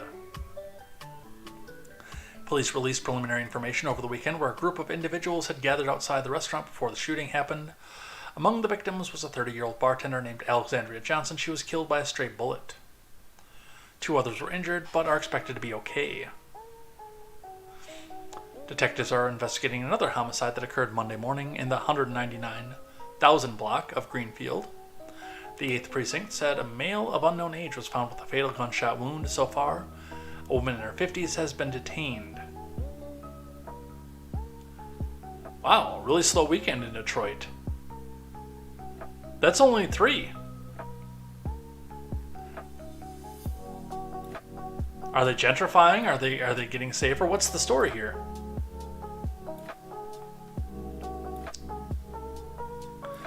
Louisville, where they updated on CNN from 4 to 5 injured, but we'll go with the local story from Fox 19 Now. Out of Cincinnati, another gun violence tragedy, 2 dead, 4 injured after a shooting at Louisville restaurant.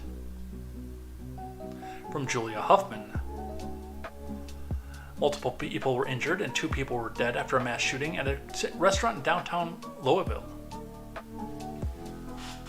Major Shannon Lauder said around 3 a.m., LMPD received several calls reporting multiple people shot at a southern restaurant and lounge at 301 West Market Street.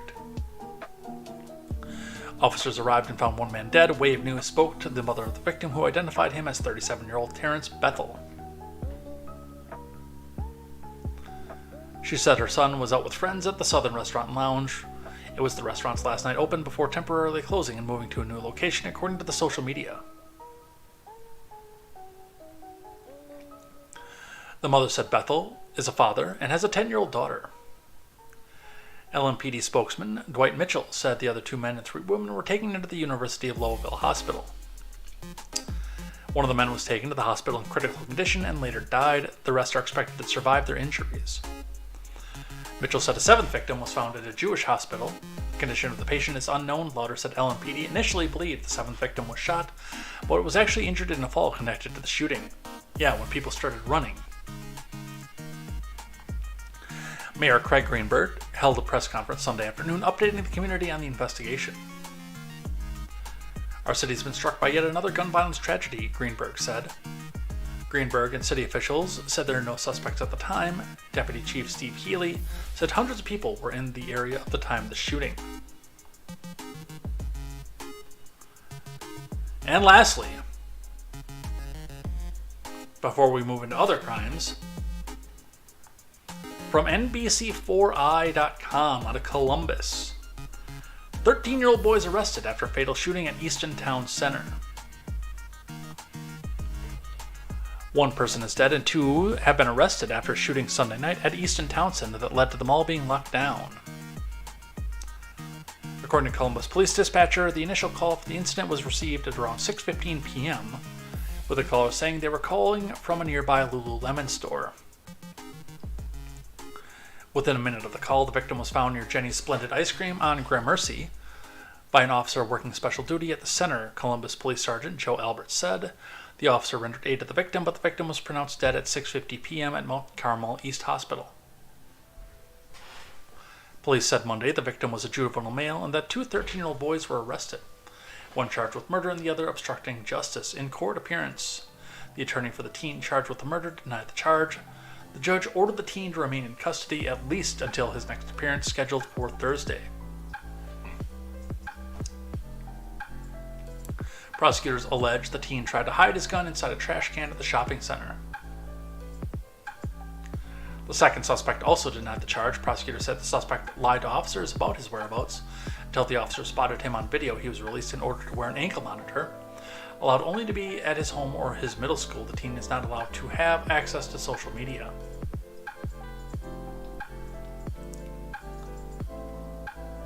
So, what's interesting about all of this? And number one, I feel for all the victims, everybody here. But we have downtown Louisville, Columbus, Ohio, Boston. And what is anybody on X talking about? What is anybody on the Boomer Book talking about? Or Instagram? What are they talking about in the political commercials? Or anything else? The one with the AR-15 that just happened to have swastikas hastily drawn on it right before he went and did the shooting. Were he ever going to be able to testify because he turned around and shot himself? Now, we know nothing about the suspects in Boston. Most of them in Detroit, in Louisville. We know nothing about them. We do have the suspects in custody in Columbus. But all those suspects are going to be able to testify to their own recognizance. Oddly enough, the one that everybody's going to talk about cannot testify to his own recognizance, to his own mental state at the time. Isn't that weird? Isn't that completely crazy that that's the one that's not going to be able to testify, is the one that's going to get the most attention? In fact, most of the rest of these are just going to disappear out of the news cycle.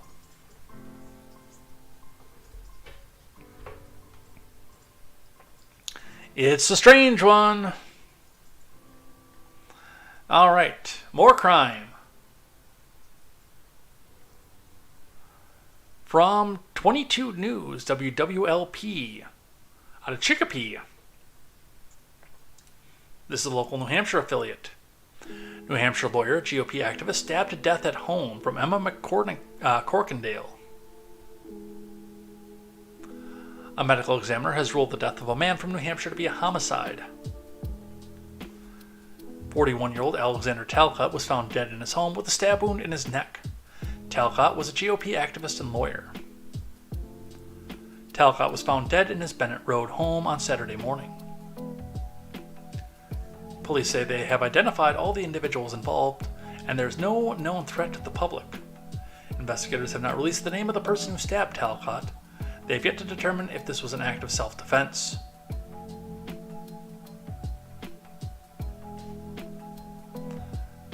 Kind of sounds more to me like this was a murder, and probably was politically motivated at the same time. No real information on this one, but again, this is a person who's going to be able to go back and testify. And lastly, we're talking about people being killed by stupid things. From CBS 4 Miami. 2 killed, 4 hurt when Broward County Sheriff's Office helicopter crashes into Pompano Beach apartment building. Why is it always Broward, by the way? Has anybody noticed that? From CBS Miami team, no author given. 2 people were killed and at least 4 others were hurt when a Broward Sheriff's Office helicopter crashed Monday morning into a Pompano Beach apartment building, sending a plume of thick black smoke and flames into the air. The incident occurred at 8:45 a.m. at a building located at West Dixie Highway and Northeast 10th Street, about 10 blocks north of West Atlantic Boulevard. There were 3 people aboard the Eurocopter EC-135 helicopter, according to initial FAA reports. Carrie Allen, a neighbor and a witness, told CBS News' Miami's Peter Donetsch that she knew the helicopter was in trouble the second she looked up at the sky. I just saw a bunch of black smoke coming from the helicopter and knew it was out of control.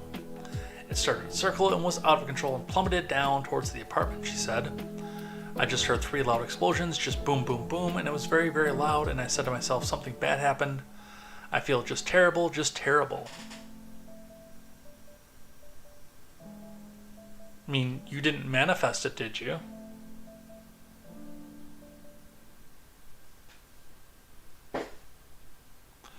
One of the fatalities was a helicopter crew member, and the other was a woman in her home when the chopper crashed, according to Broward Sheriff Gregory Toney.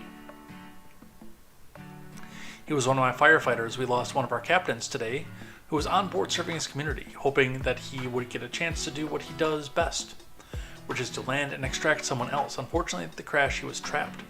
Could not get out, and we lost him, said Toney. He identified the firefighter who died as Captain Terrison Jackson.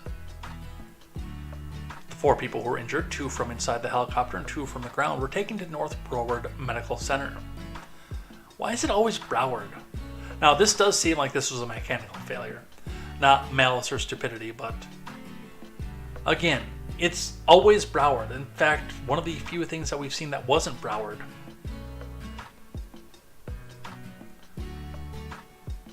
was what happened in Jacksonville that everybody's going to be talking about. And with that, I am finally done talking about people dying over the weekend. What a depressing weekend. Let's have a little bit of fun with the last little bits of what we have left here.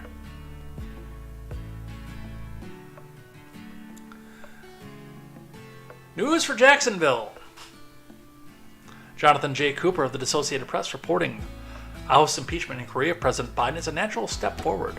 Speaker McCarthy says. He's not going to do it, but it's the natural step forward. McCarthy suggested Sunday that an impeachment inquiry of President Biden was becoming more likely, calling it a natural step forward as Congress soon ends its summer break.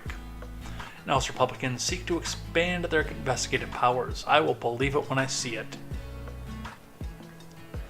McCarthy has so far avoided commenting to an impeachment vote or offering a timeline for possible action. Some House Republicans are eager to go after Biden over claims of financial misconduct involving his son Hunter.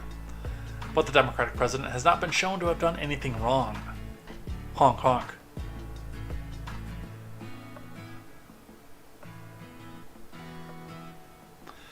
Meanwhile, McCarthy said passing a short-term spending bill to keep the government running past the end of September would ensure that investigations of Hunter could continue. So that's going to be his little carrot to go out there to not shut down the government, by the way. Just give us an omnibus, then we can go after Biden. This is political gamesmanship, by the way. And again, it's not going to go anywhere. They're not going to garner the votes in the Senate to get rid of him, so...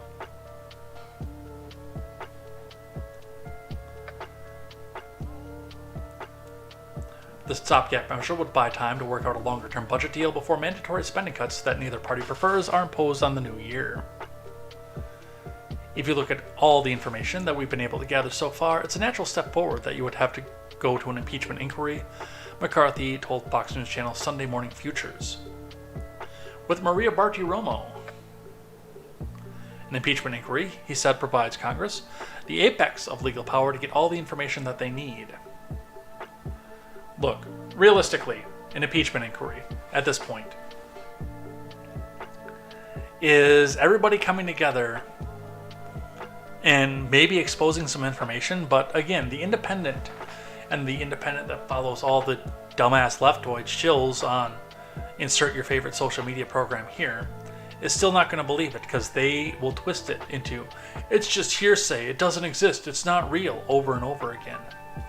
I need to see action, and quite frankly, the only thing that I can see actually coming off of this again is exposing the information, because you're not going to get 60 votes in the Senate.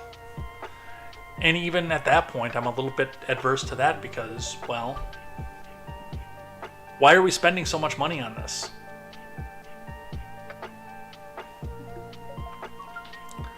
But they say it's the logical next step. From the Daily Wire. Speaking of impeachment news, ex-Ukraine prosecutor makes explosive claim Bidens were being bribed.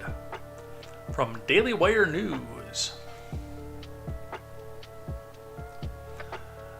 Victor Shokin, who said he was fired after then Vice President Biden pressured the president of Ukraine to terminate him as he investigated Burisma, said in a recent interview that he believes Biden and his son Hunter were being bribed by the company. I don't know if that they were being willingly bribed as much as they were extorting, by the way. Shokin claims he was fired towards the end of the Obama admin when Vice President Biden threatened to withhold $1 billion in U.S. aid if Shokin was not let go. In an interview with Fox News host Brian Kilmeade broadcast on Saturday, Shokin said there were never complaints about how he did his job, and the entire ordeal humiliated his country. He said Hunter Biden was placed on Burisma's board of directors to protect CEO and founder Mykola Zlochevsky. I have no doubt that there were illegal activities engaged in by Burisma, he said. As a matter of fact, the criminal case had been started before me. It continued to expand, and Zlochevsky, who was at the time held the post of minister and was founder and CEO of Burisma, started bringing in people who could provide protection for him. Hunter was among them, and the corruption network expanded as a result. So yes, to answer your question, there's no doubt in my mind that Burisma was engaged in illegal activities. Man, I should have been reading that in Ukrainian voice the whole time. Shokin said he was fired because he continued his investigation. He would have fun facts about corrupt activities that they were engaging in. He said it would take half a day to detail all the different counts that prosecutors were looking at, and that the company was involved in illegally producing and selling gas. Which again, I mean, it's all well and good, but he said it on the news instead of coming out and saying it on a channel that's actually going to do something, like in front of Congress under oath or anything else like that.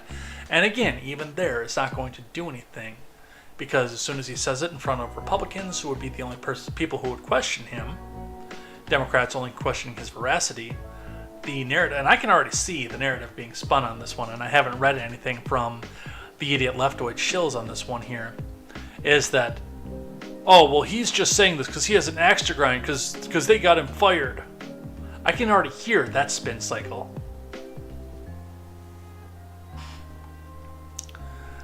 From NPC News. We gotta refresh this one because I was stupid and didn't hit the continue without supporting.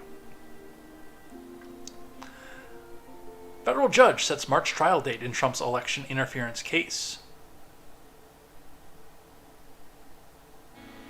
From Ryan J. Riley. The judge overseeing former President Trump's election interference case in a federal court set a trial date for March 4th, a schedule that could have crucial impact on the 24 race for the White House. Tanya Chutkan's decision sets the trial in the middle of the Republican presidential primaries and the day before Super Tuesday. Surprise, surprise. At a hearing on Monday, Chutkan heard arguments from Trump's lawyers and federal prosecutors about when the case should be set for trial. Jack Smith proposed the trial start in January, with jury selection beginning this December, while Trump's team said the trial should be pushed back until 2026 after the election. These proposals are obviously very far apart, Chutkan said Monday. Neither of them is acceptable. Chutkan said Trump will have to prioritize the trial and that she would not change the trial schedule based on another defendant's professional obligations, for example, of professional athletes. The public has an interest in the fair and timely admin of the justice, Chutkan said. Trump's lawyers said going to trial next year would violate Trump's rights, noting the millions of pages of discovery material that prosecutors have turned over. This is a request for a show trial, not a speedy trial, Trump lawyer John Lauro said at the special counsel's proposed schedule. Mr. Trump is not above the law, but he is not below the law. Oh, but he is. He pissed off the leftoids. He is well below the law. After Chutkan ruled, Lauro stood to make the objection on the record and stated Trump's defense team will not be able to adequately represent his client. With that trial date, Chutkan noted his objection and moved on. Earlier in the hearing, Chutkan said while the special counsel's team's proposal was too soon, Trump's proposal of 26 was not reasonable. Discovery in 2023 is not sitting in a warehouse with boxes of paper looking at every single page, Chutkan said. This case is not going to trial in 26, Chutkan said. She said Trump's team has had time to prepare already. The public has known about the existence of the grand jury investigating Trump since September, and the identity of many of the witnesses has been known. But again, I mean, this was done on purpose. Chutkan all but came out and said that when she said, I wouldn't change the trial schedule based on a professional athlete's schedule, so why the hell would I do it for a former president or somebody who's running for office? This is meant to be right before Super Tuesday for a reason. To interfere with the schedule, to have it laid enough in this to where they can guarantee the nominee but still interfere with his ability to campaign.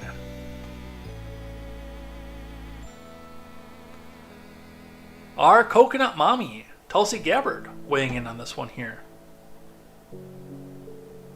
Let's listen.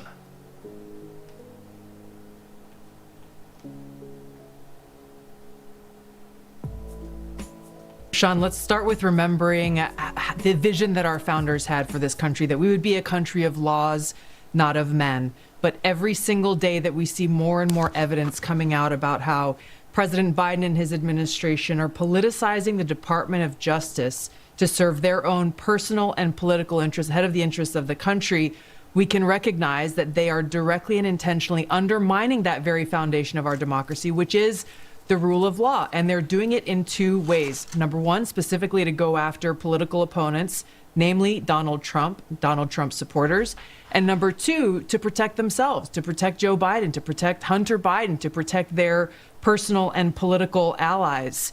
The American people need to recognize very clearly what is happening here, the threat to our democracy, and we have to make the decision to put a stop to this, to not allow this to go on, because otherwise we'll find ourselves in a situation in the United States of America where this is now the new norm. Whatever party becomes the party in power will say, hey, look, the last guy did this. We can use the power of law enforcment. We can use our Department of Justice to go after political opponents, and that's not acceptable in this country. But and I agree with you. If the FBI is weaponized and politicized, that's a problem. DOJ, I think, has been. I don't think we have equal justice or equal application of our laws as of today in America. That's extremely dangerous to this democratic republic. It is. But I want to ask you, Tulsi, this question. We know Joe Biden lied repeatedly, both as a candidate and as a president, when he said he'd never talked to his son or brother or anybody for that matter about his foreign business deals. And secondly, that he was never in business. That evolved in the last week or two. He never was in business with his son. Now Devin Archer is confirming he was getting on the phone calls, and it sounds like me that he was the closer. When Burisma most needed the Biden's help, here was the Zolochevsky on the line. Hunter Biden calls his dad. Dad is on speaker. And sure enough, what they needed done, the firing of the investigator Shokin, happened. What do you call that? And Hunter continues to get paid. Was that a vice president taking action as vice president for the enrichment of his family? It sure looks like that, given the evidence that we are seeing. You take all of the facts that you've just laid out, coupled with since when does the Department of Justice work on the weekend to send out a routine memo to expedite getting this guy Devin Archer into jail, and then retracting it on a Sunday afternoon, saying, oh, no, actually, we didn't really mean to do that, and he should be allowed to testify before Congress. They're acting so blatantly and abusing their power to benefit President Biden and the Democrat elite. It's hard to dispute the facts that are before us. It's unfortunate that the Democrat elite in Congress are trying to do that. What do you say about your former Democratic colleagues that just, they were only talking about the weather, but he said he never talked about these things? We only have about 20 seconds. You know, it really sickens me, Sean. It really sickens me, because I know that they don't reflect the vast majority of the American people who really do love this country, who care about the rule of law, and are disgusted just like I am by their actions. absolutely amazing to me to see, even Tulsi Gabbard coming out of the Democrat Party, but seeing where the paid shills come out here and tell you that it's just because he broke laws and Joe Biden is perfect and he hasn't done anything wrong and you can't prove anything there, where we have things that we can actually prove and see with the Biden admin. But they keep telling us that nobody's above the law, and then they keep putting the Biden admin above the law. Meanwhile, turning around and using literally the DOJ against their political opponents. I've said it since the beginning, and I know it's part of the reason that I want to drop down to a weekly contemporary instead of a daily, because I do say the same thing every day.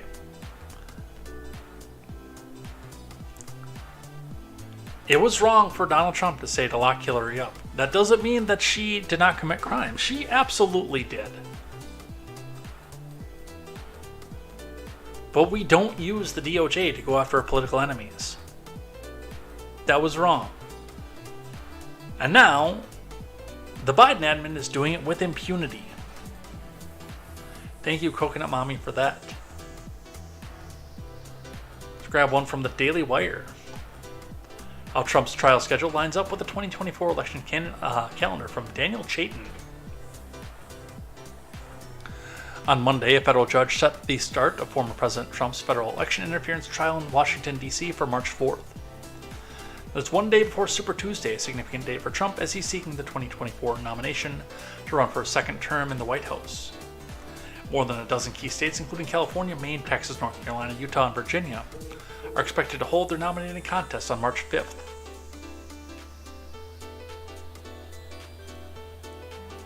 Indeed, over the next year, Trump's campaign schedule is poised to become a balancing act, while it contends with a bevy of trials, some of which, like the federal case in D.C., line up with key election dates. The situation has given cause to Trump supporters to claim there is election interference at play. Oh, there absolutely is.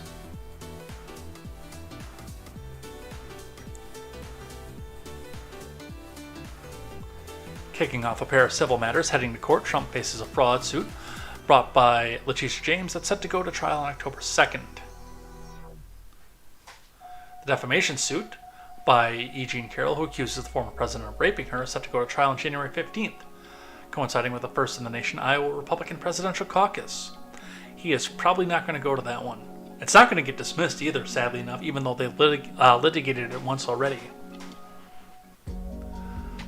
Alvin Braggs is set to go to trial March 25th. It's right in the middle of a slate of key elections, poised to hold March 19th primaries, including Arizona, Florida, Illinois, and Kansas, and Ohio. Louisiana holds its primary on the 23rd, and Wisconsin has its primary set for April 2nd.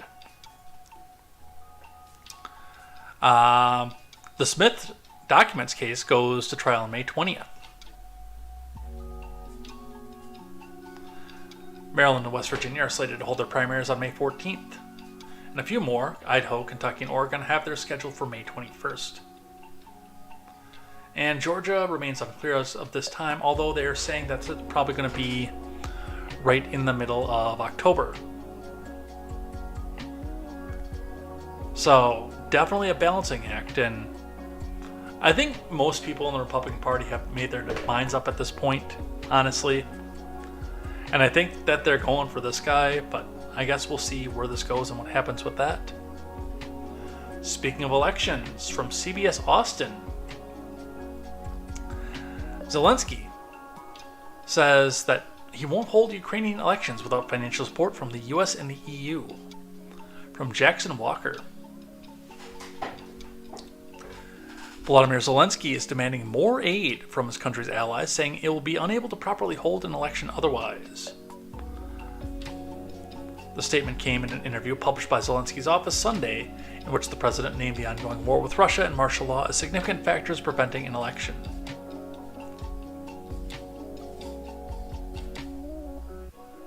I told him, if United States and Europe give us financial support, I'm sorry. I will not hold elections on credit. I will not take money from weapons that give to elections either, Zelensky said, recalling a conversation with Lindsey Graham. But if you give me financial support, if parliamentarians realize that we need to do this. Then let's quickly change legislation, and most importantly, let us take risks together. The Ukrainian leader also acknowledged the lack of infrastructure required to allow 7 million citizens of the country to cast votes. We need help from Europe here because Ukrainians today are mostly in European Union. Polling stations must be open so people can come, he said. 7 million people have to vote. We do not have such infrastructural capacities. We need to provide appropriate opportunities here. An election during times of peace is expected to cost the country around 5 billion hryvnia, or $135 million US, Reuters wrote. This figure, however, could be higher during wartime. Look, this is another extortion racket to go back and get more money out of the US, obviously. And this is evidence right there that this person should be removed from his office, by force if necessary. He absolutely should at this point.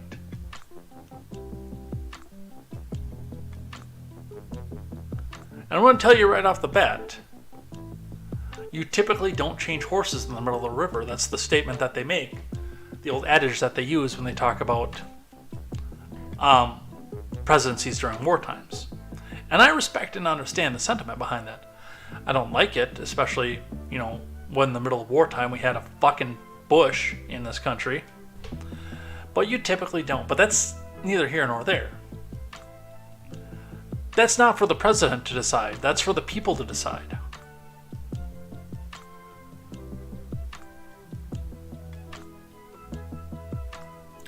By the way, while we were doing this, there was another shooting at Chapel Hill. I just found out.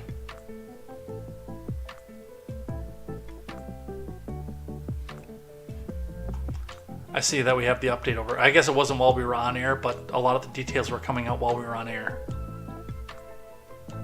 So they're definitely going after guns for the next election.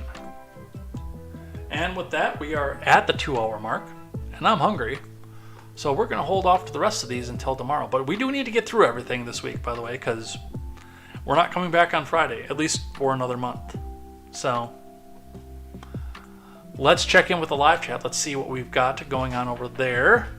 On the Instagram side, we've got Teresa Jeffrey, Sandra, Faith, Andrea Jane, and Cassandra8740 joining us over on the Instagram side. Thank you guys for coming and joining us over here. A lot of lurkers on the Rumble side today. Definitely a lot of lurkers on the Rumble side. Not a lot of chatter, but we had some lurkers here. But Boomboxes over on the Rumble side said, notice they're copying pasting. He was white 25 times. White, white, white, white, white, white, white, white, white, white, white, white, white, white, white, white, white. Those evil white people. And so we are all bad people now just because of one fool. Whites get targeted every day in no media. Boomboxes also says, if this was a shooter of color, with the U, because our friend Boomboxes is from the UK, the media would bury this. Yeah, and I'm going to talk about that when I talk about my gun violence video too. How they use a lie by omission to make you think that every mass shooting, every instance of gang violence in the inner city is a school shooting exactly like Parkland. I'll explain that a little bit. And even if they couldn't and had a report, they certainly would hide his race. Dark-skinned white man. I saw that meme going around. We don't get this mass powwow stuff in UK. You only have to be caught with a pistol and you get 10 years. I don't doubt that, actually, in the UK. I don't know. I'm probably never going to get to the UK, which is a shame because I would like to visit the Highlands where my favorite liquor is aged, distilled and aged. But I don't think I'm ever going to get there, unfortunately, because, well, part of it is I speak openly about the fact that I'm anti-government, and from what I understand, people who do that get turned away at the airport, at customs. No, you're not allowed in here, man. On the main chatter, Mogwai dominating our main chatter today, of course. But Into joined us over here as well. Mogwai says, MTG impeachment, hold my beer. Yeah, there were 3 celebrity deaths in a row last week that pressed the F out of me. Into is here. Hi, J. Edgar. Hi, Into. Be ready for a jump. Ideala is coming. Gas will push upwards. Yeah, it probably will. Typically when we get a Florida hurricane especially, because of all the pipelines that are down there and all the ports where we get gas in from Russia and the Middle East are over there. We are farmers. Dum-da-dum-da-dum. No. Well, about that. Yeah. 2,700 people laid off. It's the Fed's job, and you're still screwing the pooch more than the creepy guy from Silence of the Lambs. Mogwai got a statement, a transcript from Jerome Powell of the Federal Reserve. Some of you may go bankrupt. Well, that's a chance I'm willing to take.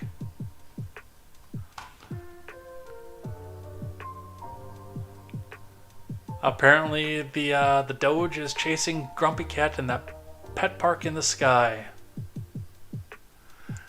Bob Barker, had he got to $100, would he have got, or had he got to 100 years, would he gotten $1,000? I think he had just a little bit more than that already. Holly Hallstrom is probably mourning, but not that much. Read about her off air. That was more than just getting old. Okay, I'll look into that. DeSantis is ready to leave his wife for Ideala. Looks like it's going through Jacksonville, causing millions of dollars of improvements. I don't know what you mean when you ask the days of the rapper. I'm sorry. You can't kill the Dollar General with bullets, you silly mortal. Yeah, Dylan Roof, I think you're right, would have probably been killed off this one. DeSantis had a mass shooting in a hurricane. Who is he sucking off to get that? Maybe it's Lindsey Graham. Although Lindsey Graham, I think, is more often the receiver than the pitcher. Mogwai says, if God hasn't smitten Reverend Al Sharpton or Jesse Jackson yet, so he isn't that worried. That's a fair point, actually. I like that. DeSantis knows a thing or two because he's helped plan a thing or two. We are farmers. Dum-da-dum-da-dum-dum-dum. And on Chicago, only 2 shootings in Chicago. Bears must have been playing on a slow day. All right, that's all that we have. I gotta figure out what we're gonna do. I do. I have an idea. It's gonna be weird not to come out and do this every day. I'm gonna tell you right off the bat, I'm already thinking about it. But again, I need to get out and do things too, and there is that possibility that I miss it so much that I come back to it. Or alternatively, going into an election year, they cram so much crap into the news that you almost have to do it every day. I don't know. But working 60 hours a week and then doing this 20 hours a week it's not working for me anymore, yo. That's the thing. But as for right now, I'm gonna go get some dinner. You guys like video games, right? If I do go down to once a week, I want to throw another night of the week onto video games. So I actually play them. Because I said, when I started talking about this, like, I've got a stack of video games that are collecting dust that I want to play. And I want to play with my friends. And we can probably still talk the news of the day while I'm doing that. I have no problem doing that whatsoever. We might even get some uninitiated people in here for it. Because, you know, the tag at the bottom isn't going to be talk shows and podcasts. It'll be insert game name here. I got BioShock. I've never played BioShock. I own it. I've owned it for months and I've never played it. But I'm hungry. I am very much hungry. Let's get out of here.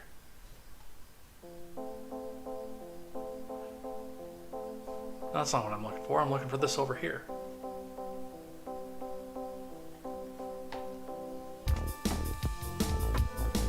All right, with that, we're done. We're out of here. Take care, everybody. Have a good night. Thanks for coming by. at this last week of daily shows for at least a month over here on Contemporary. We'll be back here tomorrow with more news, more headlines, more election news, more stuff about Super Tuesday, and probably some more backlash from the evil white supremacy narrative that we keep hearing about over here. So definitely come back and join me here tomorrow, 6 p.m. Central Time, for more news, more headlines, more fun, more chatter, and more contemporary. Definitely looking forward to that. Always looking forward to seeing you guys here on our way to close out into your evening news over here on the weekend. Take care. Have a fantastic night. Love you all. Call your friends. Talk to your family. Get some dinner. Get some good rest. Have a drink if you've got to get up and go in early or do something, or if your work is just kind of stressing you out, go have some fun. We will see you here same time tomorrow for more news, more headlines, more contemporary, and stick around if you are on Twitch because we're going to go find somebody to raid. Take care. Have a good night. We'll see you tomorrow. And until then, I'm Jay Edgar, and this is Contemporary. Take care.